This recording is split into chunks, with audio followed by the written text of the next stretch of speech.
করতে পারেন বা করতে পারেন না। 50 দিনের আমাদের একটা ইনসাফ যাত্রা হয়েছে। গোটা রাজ্যের নতুন রূপ দেখেছি না। 4000-এর বেশি আমাদের ইউনিট কমিটি, ডিওয়াইএফআই 670-এর বেশি আমাদের লোকাল কমিটি, আমাদের 22টা জেলা কমিটি। এ তো আমাদের 1 জানুয়ারি পিকনিকের কমিটি নয়, ধারাবাহিক সংগঠন, আন্দোলন, লড়াইয়ের মধ্যে থাকা আমাদের সংগঠন। গর্ব করে বলি যে পাড়ার সব থেকে ভালো ছেলেটা বা ভালো মেয়েটাই ডিওয়াইএফআই করে। আর যে ডিওয়াইএফআই করে পাড়ার কাকা কাকিমারা তারা চোখ বন্ধ করে ডিডি গেঞ্জির মতো ভরসা করে যে এই ছেলে মেয়েগুলো খারাপ হতে পারে না। এটা আমাদের গর্ব। তাহলে কি আমরা নতুন পশ্চিমবঙ্গকে দেখলাম এই 50 দিন ধরে? না। প্রতিদিন আমাদের যা সভা, আমাদের যা মিটিং, আমাদের যা সমাবেশ, আমাদের যা ইনডোরের মিটিং, দরজার বন্ধ করে ভেতরের যা মিটিং, সেই মিটিং এ এই পশ্চিমবঙ্গের রূপই আমরা প্রতিদিন আমাদের তথ্যে, আমাদের আলোচনায় আমরা দেখতে পেয়েছি। কিন্তু তত্ত্ব এবং তথ্য কানের মধ্যে কিছু কথা বলে দিয়ে যায়। প্রতি 9 জনে একজন বেকার। শুনে ফিল করতে পারছেন? প্রতি 9 জনে একজন বেকার। প্রতিদিন এই গোটা দুনিয়ায় 8000 মানুষ না খেতে পেয়ে শুধু মরে যায়। এখানে তো বনগা, এখানে ঠাকুর বাড়ির প্রচলন আছে, তাই তো? পুজো পাশা উপোস কাপা সবই আছে। একবার আমাদের মাদেরকে কি জিজ্ঞেস করুন তো, যে মা তুমি একদিন উপোস দিয়ে থাকলে মরে যাবে? মরে না। ডাক্তারবাবুরা বলছেন যে তুমি যদি খাবার খাও তাহলে 48 ঘন্টা পর্যন্ত তোমার যা স্বাভাবিক শরীরের ক্রিয়া প্রতিক্রিয়া আছে তাতে কোনো সমস্যা হবে না। তাহলে প্রতিদিন কি করে 8000 মানুষ না খেতে পেয়ে মরে যায়? তাহলে ও কতদিন না খেয়ে থাকে? কতদিন আছে আমাদের পৃথিবী, আমাদের দেশে, আমাদের রাজ্যে? বোঝা যায়? ফিল করতে পারা যায়? পারা যায়। এখন সবার বাড়িতে একই ছাদের তলায় বাথরুম। খুব কম বাড়িতে আছে উঠোন পেরিয়ে দূরে বাথরুম যেতে হয়। অন্ততপক্ষে বনগাঁ শহরাঞ্চলে বাথরুম ছেড়ে দিন, রান্নাঘর বাড়ির সঙ্গে অ্যাডজাস্ট।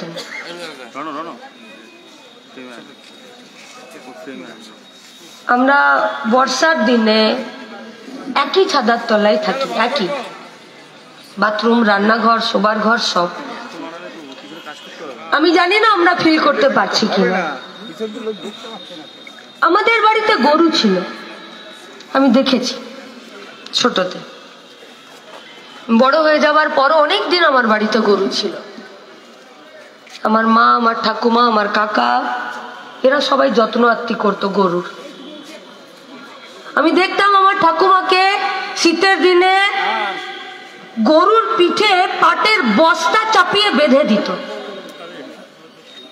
আমি আমার বাড়ির লোকজনদেরকে দেখেছি গরুর গোয়ালে গরু যখন পোয়াতি হতো তো খড় বিছিয়ে দিত।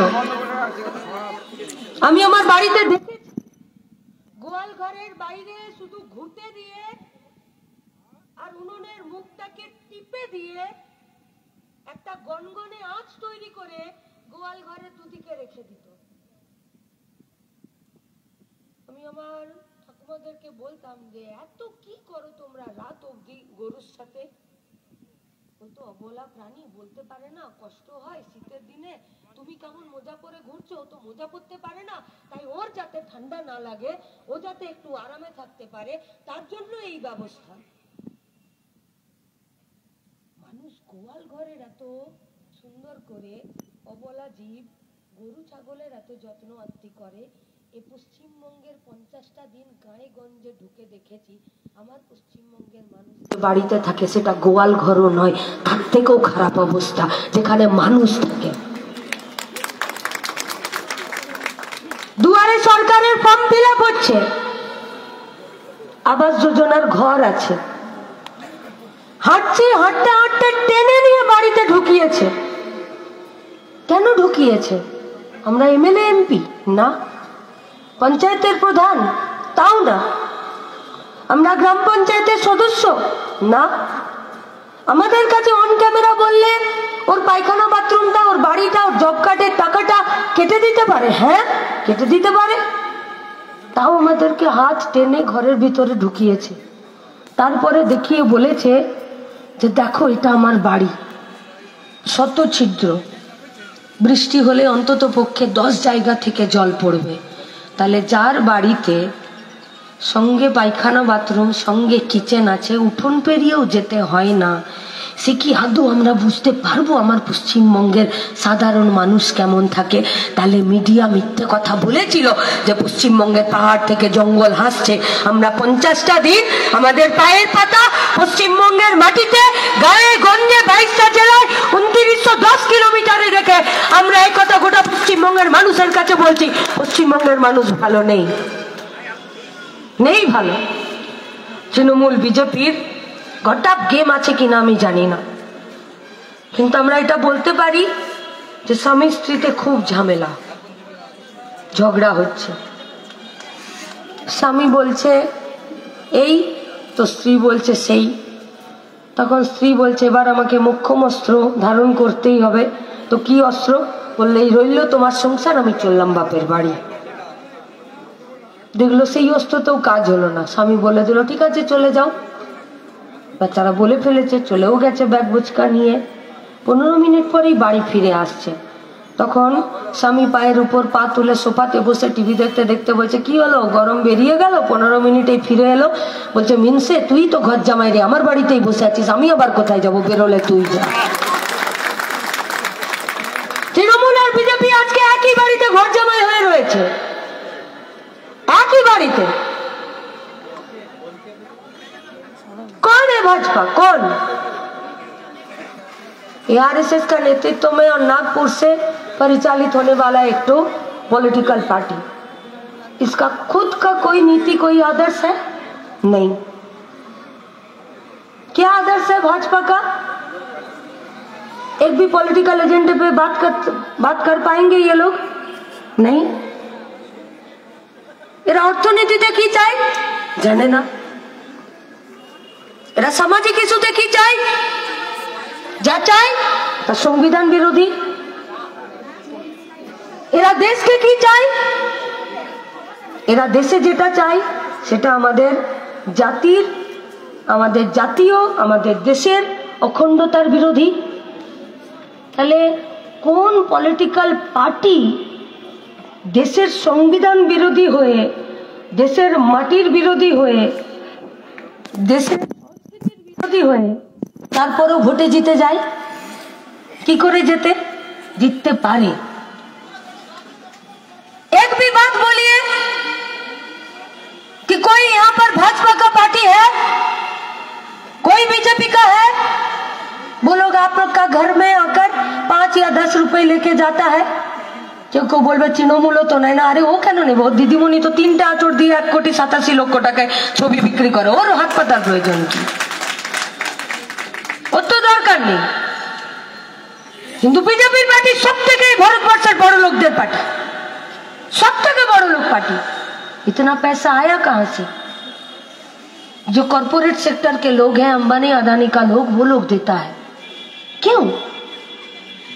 नए सिरे से एक भी ऐसा कोई इंडस्ट्री, ऐसा कोई उद्योग, ऐसा कोई कारखाना है जो इस देश का सरकार ন্যাশনালাইজ किया है?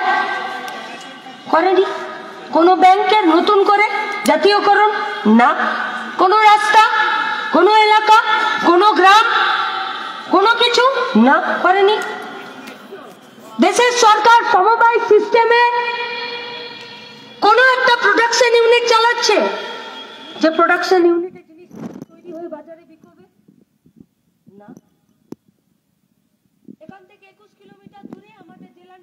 বাড়ি, তার থেকে আর কিছুটা দূর গেলে পেট্রোপোল, ওই পাশটাই চলে গেলে বাংলাদেশের বর্ডার। LPAI দিয়ে যে স্থলবন্দরের যে জমি আছে সেই জমিগুলোকে যারা দেখাশোনা করে, রক্ষণাবেক্ষণ করে, তারা এরা। এই স্থলবন্দর দিয়ে বাংলাদেশের সব থেকে বেশি ট্রেডের লাইন হলো এটা। আমাদের জেলার সম্পাদক, আমাদের রাজ্যের সম্পাদক মন্ডলীর সদস্য অভি সপ্তর্ষি দেব ও বলল যশোর রোডটা চওড়া করে দিলে কি হতো। যশোর রোডটা যদি চওড়া করে দিত তাহলে আরো কম সময়ে আরো বেশি গাড়ি ট্রেড করে, ব্যবসা করে বাংলাদেশের সাথে ভারতবর্ষের সম্পর্ককে আরো একটু বিজনেসের দিক থেকে, অর্থনৈতিক দিক থেকে বাড়াতে পারত। কিন্তু যশোর রোড বাড়াতে দেওয়া চলবে না। কেন? কারণ যশোর রোড যদি বেড়ে যায় তাহলে ফেন্সি ডিলের সিরাপ, আর যশোর রোড যদি বেড়ে যায় তাহলে গরু চুরি করা, গরু পাচার করা। যশোর রোড যদি বেড়ে যায় তাহলে চোরা চালানটা বন্ধ হয়ে যাবে। তাই যশোর রোডকে ছোট করে রাখতে হবে। তাই মমতা ব্যানার্জি বুক চিতিয়ে লড়াই করেছিলেন চুরি করার জন্য। এই যে স্থলবন্দরে যেখানে প্রতিদিন 560 থেকে 570টা ট্রাক যাওয়া আসা করতো, এই পেট্রোপোলের মাধ্যমে আজকে সেখানে 250 থেকে 260 খানা গাড়ি যাওয়া আসা করছে। এক্সপোর্ট ডিউটি, ইম্পোর্ট ডিউটি, যে গাড়িতে যাচ্ছে সেই গাড়িতে জিনিসপত্র লোডিং আনলোডিং, সেখানে ডিউটি অফিসাররা যারা থাকবে, সেখানে চেকিং অফিসার যারা থাকবে, যারা এই গাড়িকে এখানে নিয়ে আসবে, এই বাজারে বিক্রি হবে। আমার দেশের উৎপাদিত জিনিস যা এই রাস্তা দিয়ে বাংলাদেশে চলে যাবে, তার জন্য নতুন করে কোনো ভূমিকা নেই। তাহলে এই গোটা বনগাঁ সাব ডিভিশনের যদি এখানে ছোট কোনো নিজেদের হাতে তৈরি করার কোনো জিনিস থাকে, বা আমাদের রাজ্যের তৈরি করা জিনিস, সে বাইরের দেশে, বাইরের রাজ্যে কি করে বিক্রি হতে যাবে? তাহলে কারা এর বিরোধী? কেন? কিন্তু তারপরেও বাংলার গর্ব মমতা ব্যানার্জি। আর এত গর্ব যে চাল জ্যোতিপ্রিয়টা ছবি এখনো পর্যন্ত তৃণমূলে বিরাট তোরণে লাগিয়ে রেখেছে বাবার সম্পত্তি বলে। এটা আমাদের গর্ব। গতকালও 10 কোটি টাকা বেরিয়েছে ওর বাড়ি থেকে, গতকালও ফিক্সড ডিপোজিট। আরে ইতনা পয়সা আতা কাহা সে হ্যায়? বলছে বাথরুমে বাথরুম করতে গেলেই পয়সা পাওয়া যাচ্ছে। তৃণমূলের নেতার বাড়িতে কেউ যদি বলছে হিসি পেয়েছে বাথরুম যাবো, বলছে না বাইরে করে আসো। কেন? কারণ বাড়িতে তো সোনা, বাথরুমে সোনা ভর্তি করা আছে, সেখানে বাথরুম করা যায় না। কেন? কিসের জন্য? লুট করতে চাই ওরা। যে লুট গোটা পশ্চিমবঙ্গের মাটিতে, গোটা দেশের মাটিতে RSS করতে চাই। কিসের লুট করতে চাই? আপনার মন, আপনার মানসিকতা, আপনার চিন্তা ভাবনা।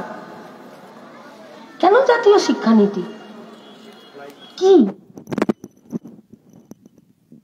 যখন গুজরাটের সেখানে যখন নারকীয় হত্যালীলা হয়েছিল, তারপরে যখন সেখানে বুদ্ধিজীবীরা গেল, তারপরে যখন সেখানে শিক্ষাবিদরা গেল, তারা যখন অ্যানালিসিস করলো, রিপোর্টাররা গেল, যে এরকম একটা রাজ্য কি করে হতে পারে যে একটা কমিউনিটির বাচ্চা ছেলে মেয়ে যার বয়স 15, সে তার বন্ধুর পেটে তরোয়াল ঢুকিয়ে দিচ্ছে। এতটা হিংস্র মানসিকতা আমার মনের মধ্যে কি করে এলো? যখন সেখানে সার্ভে করতে গেল, সেখানে দেখতে পাওয়া গেল গুজরাটে যখন মোদী সরকার মুখ্যমন্ত্রী, যে ক্লাস 7 থেকে অঙ্কের সিলেবাসটাই বাদ দিয়ে দিচ্ছে। আমরা বাচ্চাদেরকে কেমন করে শেখাই যে তোমার কাছে 2টো চকলেট আছে, তোমাকে আরো 2টো চকলেট দিলাম, বলো তো কত হলো? বাচ্চা গুনে বলে আমার কাছে 2টো ছিল, ভাই আমাকে আরো 2টো দিল, তাহলে আমার কাছে 4 হলো। বাচ্চা 2 এ 2 4 হলো, যোগ করতে শেখে না। বাচ্চা যুক্তি দিয়ে বুঝতে শিখলো যে আমার কাছে 2টো চকলেট থাকলে আরো 2টো এলে আমি 4টা পেলাম। এটা হচ্ছে যুক্তিবোধের বিকাশ। অঙ্ক এটা শেখায়। বাচ্চাকে যদি বলে একটা গাছে 5টা পাখি ছিল, 3টে উড়ে গেল, কটা রইল? বললো 2টো। 3টে উড়ে গেলে 2টোই থাকবে। বললো মরে যাওয়া, হারিয়ে যাওয়া, চলে যাওয়া, নষ্ট হয়ে যাওয়া, পচে যাওয়া, পুড়ে যাওয়া, তার মানে বিয়োগ। বাচ্চা বুঝতে শিখলো, তার মানসিক বোধের বিস্তার ঘটলো। যে বাদ পড়ে যাওয়া মানে বিয়োগ হয়ে যাওয়া। গুজরাতে গোধরাতে নারকীয় হত্যালীলা, হিন্দু মুসলমানকে কাটলো, মুসলমান হিন্দুকে কাটলো। এই কাটার পিছনে কারা গুন্ডা প্রোভাইড করেছিল, কারা অস্ত্র প্রোভাইড করেছিল, কারা ফেক ক্যাম্পেইন প্রোভাইড করেছিল, কারা পয়সা প্রোভাইড করেছিল, সে প্রশ্ন তো আলাদা। কিন্তু তুলে তো দিয়েছে কারো হাতে তরোয়াল। সে তো একজন গর্ভবতী মায়ের পেটে ত্রিশূল তো দিয়ে দিল, আর বাচ্চাটাকে ত্রিশূলের আগায় নিয়ে ঘুরল। তো এই পাশবিক প্রবৃত্তি একটা মানুষের মনে তখন ঢুকে যখন মানুষের মাথা থেকে এই যুক্তিবোধগুলো বেরিয়ে যায়। রিপোর্টাররা গুজরাতের গোধরা থেকে ফিরে এসে বলল, গুজরাতের অসংখ্য স্কুলে আর অঙ্ক শেখানো হয় না, বাচ্চাদেরকে সিলেবাস থেকে বাদ দিয়েছে, যুক্তিবোধকে বাদ দিয়ে দিচ্ছে। আজকে আবার গোটা দেশের বুকে আরএসএস নিয়ন্ত্রিত বিজেপির পার্টিটা গোটা দেশের বুক থেকে নয়া জাতীয় শিক্ষানীতির মাধ্যমে বিবর্তনবাদ, মোগল সাম্রাজ্য, ডারউইনের মতবাদকে বাদ দিয়ে দিচ্ছে, রবীন্দ্রনাথকে বাদ দিয়ে দিচ্ছে। আসলে আমাদের মন থেকে ইমোশন, আমাদের মন থেকে অনুভব, আমাদের মন থেকে ফিলিংস, আমাদের মাথা থেকে যুক্তিবাদ থেকে বাদ দিয়ে দিতে চাইছে। তাই ওদের বিরোধী আমরা। তাই লড়াইটা সহজ নয়, ऐसे ही नहीं चलाता है एनआरसी और एनपीए, ऐसे ही नहीं आता है कि तुमको यहां से भगा दिया जाएगा, ऐसे ही नहीं आता है कि तुम ही पाकिस्ताने থাকবে, ऐसे ही नहीं आता है कि बाप चौदहपुरी से भीटर कागज नहीं आसो। आप लोग बोलिए ना, বনগাঁ সাব ডিভিশনের গায়ে কোনো একটা বউ পোয়াতি হলে তার পোলিওর কার্ড হয় না, সে ভোট দিতে যায় না, তার আধার কার্ড নেই, তার বাচ্চা হলে তার জন্ম সার্টিফিকেট হয় না, সে স্কুলে ভর্তি হলে তার একটা স্কুলের দাখিলা সার্টিফিকেট হয় না, বাড়ির কোনো একটা লোক মরে গেলে তার একটা ডেথ সার্টিফিকেট হয় না, সে ইলেকট্রিক লাইন নিতে গেলে তার কানেকশনটা দেয় না সরকার ইলেকট্রিকের মাধ্যমে, তার বাড়িতে পোস্টম্যান চিঠি দিয়ে যায় না, সে গ্যাসের সিলিন্ডারের কানেকশন নিতে পারে না, তিনি একটা প্যান কার্ড করতে গেলে তার প্যান কার্ড হচ্ছে না। এই বনগাঁ সাব ডিভিশনে আপনাদেরকে প্রশ্ন করছি, আপনি কোনো একটা অফিসে শিডিউল কাস্ট সার্টিফিকেট নিতে গেলে, আপনি একটা যে কোনো কাস্ট সার্টিফিকেট নিতে গেলে আপনাকে সার্টিফিকেট দিচ্ছে না? দিচ্ছে তো। তাহলে इतना कागज होने के बाद भी क्यों एनआरसी? দেশের রাষ্ট্রপতি রেট থেকে কোনো বেশি কাগজ আছে? আচ্ছা, দেশের সুপ্রিম